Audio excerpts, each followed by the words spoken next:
হৈ যে যি অনুষ্ঠান প্ৰতিষ্ঠানে মৰমিতা মিত্ৰক মাতে সেই অনুষ্ঠান প্ৰতিষ্ঠান আমি বয়কুট কৰিম আদাৰৱাইজ মৰমিতাক বয়কুট কৰক আজি মই 10 লাখ টকা ৰেড কৰি পেলাই ফাংচন কৰাৰ হেঁপাহ মোৰ নাইকিয়া কিন্তু মই মিত্ৰ আহিছে গতিকে আমাৰ শিল্পীসকল সংকুচিত হৈছে এইবাৰ আমাৰ যিটো হাই ৰেঞ্জত চিঞৰিব পাৰে যিটো গাব পাৰে তাই সেই চিঞৰটোৰ দামে 1 লাখ টকা কিজনী চলচ্চিত্ৰ জগতত বিতৰ্কৰ সৃষ্টি হৈছে পশ্চিমবংগৰ পৰা অহা এগৰাকী কণ্ঠশিল্পী মৰমিতা মিত্ৰ এইবাৰ অসমৰ ৰাইজে সিদ্ধান্ত লৈছে যে মৰমিতা মিত্ৰক বয়কট কৰিব লাগে অসমৰ পৰা কিয় পশ্চিমবংগৰ পৰা অহা এগৰাকী কণ্ঠশিল্পীক ইমান প্ৰাধান্য দিব লাগে এইবোৰ অনুষ্ঠানে মৰমিতা মিত্ৰক আনে সেইবোৰ অনুষ্ঠানত অসমৰ চলচ্চিত্ৰ জগতৰ গায়কসকলে সম্পূৰ্ণৰূপে সেইসমূহ অনুষ্ঠান বাইকট কৰিব এনেদৰে বিস্ফোৰক মন্তব্য দাঙি ধৰিছে তাৰে ভিডিঅ'টো মই আপোনালোকৰ মাজলৈ লৈ আনিছো যে আপোনালোকে আহিছে কিবা এটা বিষয়বস্তু বুজিবৰ কাৰণে মই ভাবো যে এইটো বিতৰ্ক নহয় বাৰু যি কি নহওক যে মৰমিতাই মোৰ লগত গীত গাইছে আপুনি ক'ব বিচাৰিছে যে সেইটো ভুল কথা নে শুদ্ধ কথা সেইটোৱে মই প্ৰশ্নটো সুধিছোঁ যে সামাজিক মাধ্যমত কৈছে যে মৰমিতা মিত্ৰ বংগভাষী এজনক আমি বেছি দলিচা পাৰি দিছিলোঁ ৰঙা দলিচা পাৰি দিছোঁ তেনেকুৱা ধৰণৰ কথাও আহিছে এই ক্ষেত্ৰত স্পষ্টীকৰণ কি হ'ব আচলতে শুনক এজন শিল্পীৰ পৰিধি নাথাকে পৰিসীমা নাথাকে শিল্পীজনৰ সেইটো নিজস্ব এটা স্বকীয় তেওঁৰ গুণেৰে বৈশিষ্ট্যপূৰ্ণ যদি হয় সেই গুণটোক যদি ৰাইজে আঁকোৱালি লয় সেই সীমা অতিক্ৰম কৰাত একো ডাঙৰ কথা নহয় তাৰমানে কথাটো হৈছে কি যে আমাৰ পৰেশ বৰুৱা ডাঙৰীয়াই ভবা সেই অসম ৰাষ্ট্ৰ সেইখন এতিয়ালৈকে হৈ উঠা নাই ভাৰতৰ অংগ হিচাপে অসমখনো আছে গতিকে অসমৰ যিকোনো মানুহে ভাৰতবৰ্ষত কাম কৰা বা ভাৰতবৰ্ষৰ যিকোনো মানুহে অসমত কাম কৰাত কোনো ধৰণৰ বাধা থাকিব নোৱাৰে বা মই এটা সৰু উদাহৰণ আপোনাক দিওঁ প্ৰথম মই প্ৰিলিমিনাৰী কথাখিনি আপোনাক ক'ব বিচাৰিছোঁ মৰমিতা মিত্ৰ মাত্ৰ এগৰাকী ব্যক্তি গীতটোত যে মই 4-5 লাখ টকা খৰচ কৰিছোঁ সেই 4-5 লাখ টকা কিন্তু ডিষ্ট্ৰিবিউট হৈছে আনাদাৰ গোটেই আমাৰ এণ্টায়াৰ অসমৰ ল'ৰা ছোৱালীখিনিৰ মাজতে অসমৰ কলা কৌশলীৰ মাজতে বিতৰণ হৈছে যদি এসাঁজ ভাত খাবলৈও সেই পইচাটোৰ পৰা অকণমান সুবিধা পাইছে বা কিবা এটা কৰাৰ যদি সুবিধা পাইছে সেই ডিষ্ট্ৰিবিউশ্যনটো কিন্তু অসমৰ বাহিৰৰ বেলেগ আৰ্টিষ্টে লৈ যোৱা নাই চব অসমৰ অসমীয়াখিনিয়েই পাইছে কিন্তু এইখিনিতে মোৰ কথা কিছুমান আছে আজিকালি যি নতুন নতুন চিনেমা নিৰ্মাণ হৈ আছে এই চিনেমাবিলাকত বাহিৰৰ অভিনেতা বা বিশেষকৈ আমি যিটো টেকনিকেল টিম চিনেমাটোগ্ৰাফাৰৰ পৰা আদি কৰি ফাইট মাষ্টাৰৰ পৰা আদি কৰি আমি বাহিৰৰ পৰা আনো সেইবিলাকতো আমি বাধা দিব লাগিব তেতিয়াহ'লে এনেকুৱা অকল এইটো গানতে হোৱা নাই বহু গীতত আছে আজি এতিয়া বৰ্ণালী মোৰ লগত ইমান দিন একেলগে কাম কৰি আছে বৰ্ণালী সুবাসনা চয়নিকা প্ৰিয়ংকা জিন্তি বা নিৰ্মালী ভিতালী থকা অৱস্থাত ভিতালীও এনেধৰণৰ বহুতো কণ্ঠশিল্পী আছে ঋত্ৰিছাকে ধৰি যে মোৰ লগত বহুখিনি কাম কৰিছে গতিকে তেওঁলোক মোৰ নিজৰ বাই ভনীৰ নিচিনা সদায় একেলগে আমি কাম কৰোঁ গতিকে তেওঁলোকক যেতিয়া মই আনি গীত গাইছোঁ তেতিয়া কিন্তু তেওঁলোক পৰিচিত তেনেকুৱা নহয় যে তেওঁলোকৰ নামটো ল'লে কেছেটটো বহুত চলি যাব কিন্তু মই বিচাৰি ভাল পাওঁ কি যে নতুন টেলেণ্ট নতুন এটা টোন ইউজ কৰিবৰ কাৰণে ইউটিলাইজ কৰিবৰ কাৰণে আমি যেনেকৈ খুব আগ্ৰহী হৈ থাকোঁ যে এই টোনটো আমি কেতিয়া ইউজ কৰিম কেনেকৈ কৰিম ঠিক তেনেকৈ নতুনকৈ যেতিয়া কোনোবা আহে মোৰ হাতত যদি সেইখিনি ক্ষমতা থাকে আজিকালি কমি গ'ল কাৰণ আগতে আমি এটা কেছেটত 8টা গীত কৰিছিলোঁ আমি স্কোপ পাইছিলোঁ বেলেগক গোৱাবৰ কাৰণে আজিকালি প্ৰত্যেক ছিংগাৰে নিজৰ কাৰণে নিজে নিজে এটা গীত বনায় বা 2-4টা গীত বনায় গতিকে স্কোপটো কমি গ'ল সমস্যাটো ক'ত হৈছে যে অসমীয়া শিল্পীক এই গীতটোত নোলোৱাৰ কাৰণে সমস্যা হৈছে নে মৰমিতা মিত্ৰ অহাৰ কাৰণে সমস্যা হৈছে মই সেইটো বুজি পোৱা নাই কাৰণ সিদিনা এটা ৰাকেশ ৰেনৰ গীত ৰিলিজ হৈছে সিও মোৰ ভাতৃপ্ৰতিম বা মোৰ মৰমৰ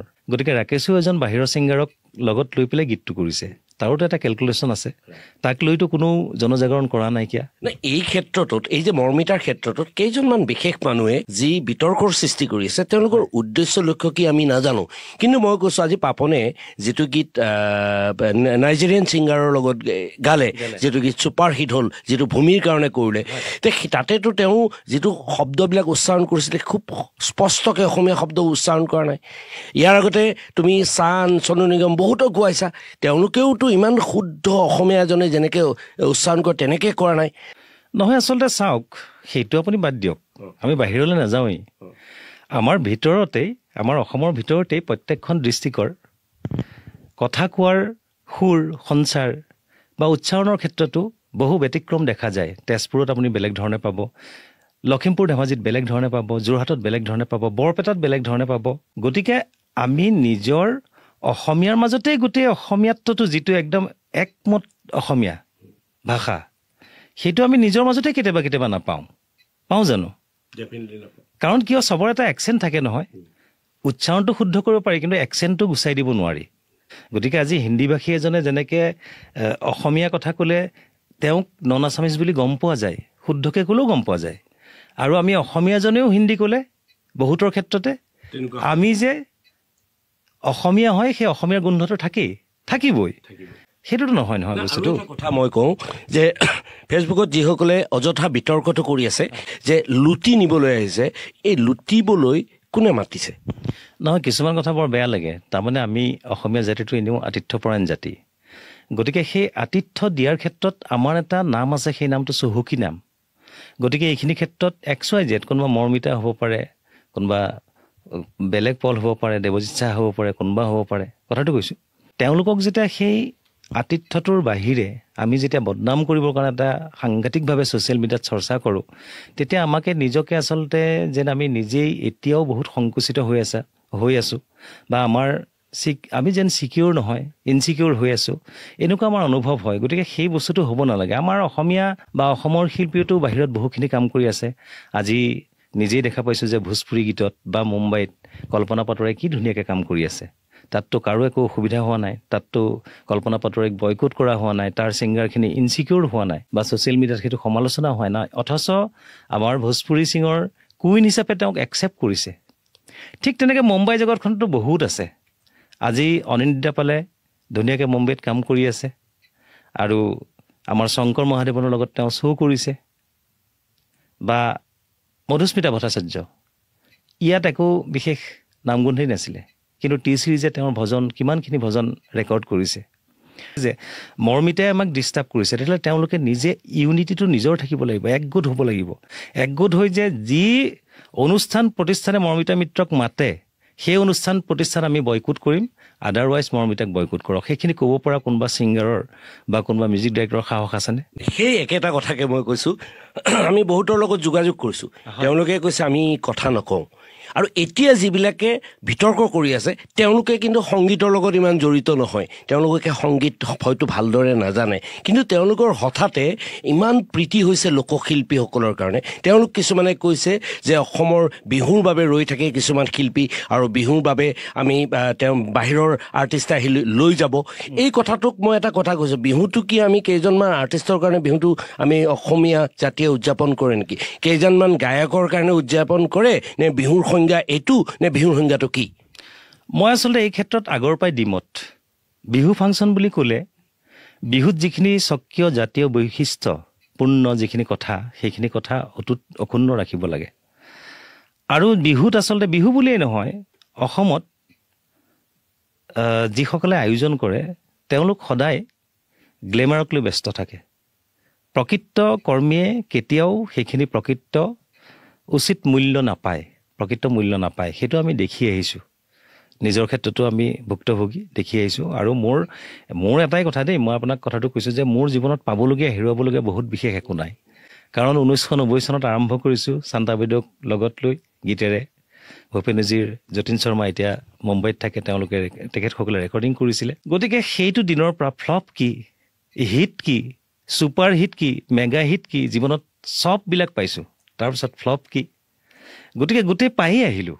মোৰ এটা নতুনকৈ হিট হ'বলগীয়া বা নতুনকৈ ভাবিবলগীয়া একো নাই। খালি অনুপম শইকীয়া যে সাংস্কৃতিক এজন কৰ্মী, তেওঁ ধাৰাবাহিকতা অটুট ৰাখে বা তেওঁ এটা নতুন চিন্তা আছে, সেই চিন্তাখিনিক মানুহৰ মাজলৈ আগুৱাই নিয়াৰ এটা চিন্তা। আজি মই 10 লাখ টকা ৰেট কৰি পেলাই ফাংচন কৰাৰ হেঁপাহ মোৰ নাইকিয়া, কিন্তু মই প্ৰগ্ৰেম কৰিম যোনে মই বিচৰাখিনি দিবলৈ সক্ষম হয়। আৰু সেইখিনি ক্ষেত্ৰত মোৰ উদাৰতাও আছে যে আজি গাঁৱৰ এখন অনুষ্ঠানে বিচাৰিছে, তেওঁলোকৰ পৰিৱেশ পৰিস্থিতি বুজি পেলাই মই মাননি লওঁ। আজি কোনোবা পূজা এখনে অনুষ্ঠান এটা কৰিবলৈ লৈছে, তেওঁলোকৰ সুবিধা অসুবিধা বুজি পেলাই মই মাননি লওঁ। কোনোবা এখন স্কুল কলেজে মোক বিচাৰিছে, সজিয়া যে এজন জাতীয় চেতনাৰে পৰিপূৰ্ণ শিল্পী, গতিকে ময়ো অত্যন্ত শ্ৰদ্ধা জনাইছোঁ তেওঁক। জীৱিত কালত মই লগ পোৱাৰ সৌভাগ্য নহ'ল, তেওঁৰ গান মই বহুত শুনিছোঁ, মই বিৰাট ভাল পাওঁ।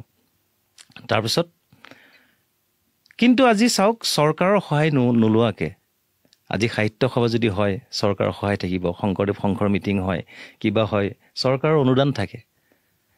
চৰকাৰৰ সহযোগিতা নথকাকে ৰাজীৱ শদিয়াৰ আদ্য শ্ৰাদ্ধত যিমানখিনি মানুহ গোট খায় তাক গোটেই অনুষ্ঠানটি সজীৱ কৰি তুলিলে, কৃতকাৰ্য কৰি তুলিলে, তাৰ কাৰণে ৰাইজক ধন্যবাদ দিব লাগিব। আৰু 2 নম্বৰ কথাটো হৈছে কি যে কোনো ধৰণৰ খেলি মেলি নথকাকে মইতো দেখিছোঁ যে ভূপেন হাজৰিকাৰ আদ্য শ্ৰাদ্ধতো ইমান মানুহ হোৱা নাই, ইমান মানুহক খুৱাব পৰা নাই একেলগে এসাঁজ। গতিকে ৰাইজে নখ জোকাৰিলে নৈ বয়। আজি ছাপ'জ এখন কমিটিয়ে বস্তুটো যেতিয়া আহ্বান কৰে, অনুদান কাৰ পৰা তোলে? ৰাইজৰ পৰা তোলে। ৰাইজে ডিচাইড কৰে যে এইবাৰ আমাক আমুকজন আৰ্টিষ্ট লাগিব, তেওঁ ডিমাণ্ড আছে, গতিকে ৰাইজে মাতে, মানে কমিটিখনে মাতিবলৈ বাধ্য হয় বা মাতে এটা চিন্তা চৰ্চাৰ মাজেৰে। গতিকে তেনেকৈতো এনেও সংস্কৃতিটো হৈছে কেতিয়াও স্থবিৰ নহয়, তাৰ ধাৰাবাহিকতা এটা থাকিবই, এটা ৱেভ থাকিবই। গতিকে এই নতুন গৈছে আকৌ নতুন আহিছে, পুৰণি গৈছে নতুন আহিছে, এইটো থাকিবই, কাৰণ কামিত্ব আহিছে। গতিকে আমাৰ শিল্পীসকল সংকুচিত হৈছে, এইবাৰ আমাৰ শিল্পীসকলৰ কাম নাই বিহুত। সেই মেছেজটো আচলতে কেতিয়াও যাব নালাগে, সেইটো কেতিয়াও দিব নালাগে। এজন গুণী জ্ঞানী ব্যক্তিয়ে সেই কথাটো নকয়। আজি মিয়া আহিছে অসমীয়া পলা পলা বুলি ক'ব নেকি? অসমীয়া কি ক'ব লাগিব যে নিজৰ জেগাত খাৰা হয়। আৰে বাহিৰৰ ছোৱালীজনী আহি পেলাই যদি ইমানখিনি দখল কৰিব পাৰিছে, আমাৰ নিজৰ ছোৱালীকেইজনী কিয় নোৱাৰিবি? তহঁতে নিজকে প্ৰস্তুত কৰ, তেনেকৈ ধৰণে সাধনা কৰ, তেনেকুৱা তহঁতে ষ্ট্ৰেটেজি বনা, সেইটোহে ক'ব লাগিব। আমি যদি কওঁ তহঁত পলা পলা, তাইক হিংসা কৰ, হিংসা নালাগে নহয়, আমাক লাগে স্বাস্থ্যকৰ কম্পিটিশ্যন। গতিকে তেনেকুৱা বহুত কিছুমান কথা আছে। আজি এতিয়া মৰ্মিতাই যেতিয়া 50,000 টকা অনুদান দিলে, মোক নিজক ধৰিও কৈছোঁ, আমাৰ নিচিনা অসমৰ শিল্পী কিমানজনে তেওঁক সেই 50,000 টকা দি পালোঁ, দিছোঁ জানো? গতিকে নিজৰ গাত তাৰমানে ওপৰলৈ থোৱালে নিজৰ গাত পৰে। গতিকে সেই কথাটো চাব লাগে। মই এটা সাধাৰণ উদাহৰণ দিছোঁ দেই। গতিকে মই কোনো পক্ষ লৈ পেলাই কথাটো কোৱা নাই যে অসমীয়া আৰ্টিষ্টক আজি দুৰ্দশাগ্ৰস্ত হৈছে। কোনোবাখিনি ক্ষেত্ৰত মহেন্দ্ৰ হাজৰিকাৰ নিজৰ সৃষ্টি আছে, লোহিত গগৈৰ নিজৰ সৃষ্টি আছে, তেনেকুৱা বহুতো শিল্পী আছে, বহুত সৃষ্টিৰে পৰিপূৰ্ণ। আজি বহুত কিন্তু অৰ্থনৈতিক অৱস্থাৰ কাৰণে মৰহি যাবলগীয়া হৈছে কিছুমান ব্যক্তি। গতিকে আমি সদায় বিহু কমিটিয়ে হওক বেলেগ কমিটিয়ে হওক আমি গ্লেমাৰ পাছত দৌৰি আছোঁ। যদি পইচাটো মেনেজ কৰিব পাৰিছোঁ, গ্লেমাৰ লাগে আমাক, গ্লেমাৰ আৰ্টিষ্ট এজন লাগে। জাতীয় চেতনাৰে উদ্বুদ্ধ আৰ্টিষ্টক বিচাৰেনে পটককৈ?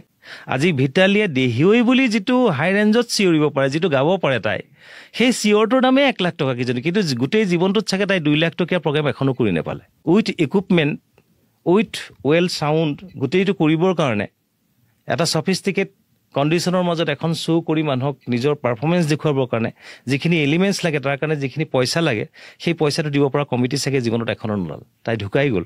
তাইৰ ছোৱালীজনী আজি মাকৰ সেই অস্তিত্বখিনি জীয়াই ৰখাৰ কাৰণে অহোপৰণশ্ৰী প্ৰচেষ্টা কৰিছে, আৰু সেই ছোৱালীজনী ছিকিউৰ্ড। সেইকাৰণে কোনোবা মৰ্মিতা মিত্ৰ আহিছে, তাই কিন্তু সেইটো বস্তু গাত নালাগে। ফিল্মফেয়াৰ এৱাৰ্ড পাতিলে, তাত জুৰি বৰ্ডত বিশেষ বিশেষ ব্যক্তি আছে।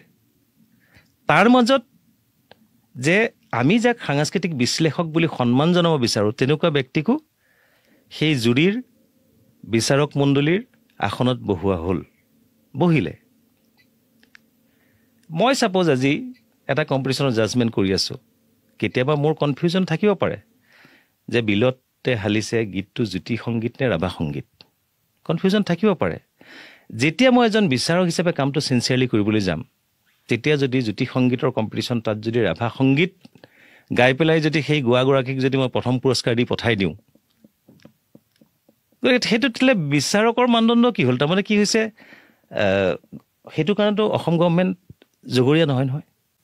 তেওঁলোকে উপযুক্ত পাৰিশ্ৰমিক দিছে, তেওঁলোকে উপযুক্ত সুব্যৱস্থা কৰি দিছে, খোৱা বোৱাৰ পৰা বুলি ইত্যাদিকে কৰি। সেইকাৰণে অসমৰ সাংস্কৃতিক বিভাগ জগৰীয়া নেকি? কিন্তু আমাৰ কি হ'ল, আপুনি কথাটো চিন্তা কৰি চাব যে ফিমেল আৰ্টিষ্ট 2গৰাকীৰ মাজত গানটো বেলেগৰ, জাজমেণ্টটো পালে বেলেগে, কণ্ঠশিল্পী বেলেগ হৈ গ'ল। গতিকে সেই কথাটোৱে কি সূচালে বাৰু? গোটেই অসম গভৰ্ণমেণ্টখনক এটা বদনামৰ ভাগলৈ লৈ গ'ল। অসমৰ ফিল্ম ফেষ্টিভেলটো যে সত্যশুদ্ধ নহয়, নিষ্ঠাৰে কাম কৰা নাই, সেইটো ক্ষেত্ৰত মানুহ জগৰীয়া হ'ল। গতিকে বেলেগৰ দোষ খুচৰি থাকিলে কিবা কামত আহিব? ধন্যবাদ অনুপম, ইমান সুন্দৰভাৱে তুমি গোটেই কথাখিনি ক'লা।